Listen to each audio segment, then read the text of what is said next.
Opisyal na nga kaya ang pagtawid sa TV5 ang sexy star na si Kim Domingo matapos makumpirmang kabilang siya sa cast ng bagong international series ng kapatid network na A Secret in Prague.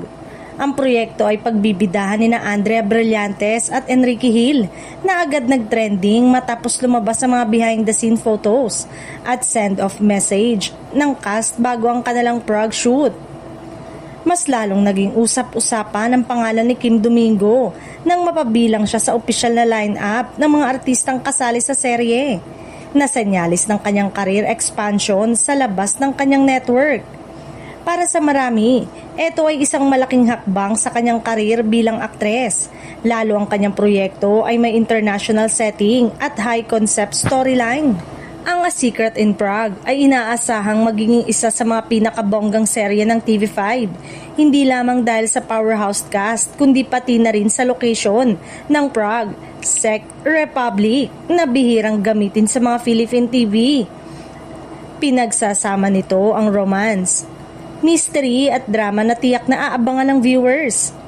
Makakasama rin ni na Andrea at Enrique sina Cedric at iba pang bigating artista na lalong nagpapataas ng antas ng production. Ayon sa mga netizen, tila pang Netflix level ang atake ng serye, base pa lang sa visuals at concept.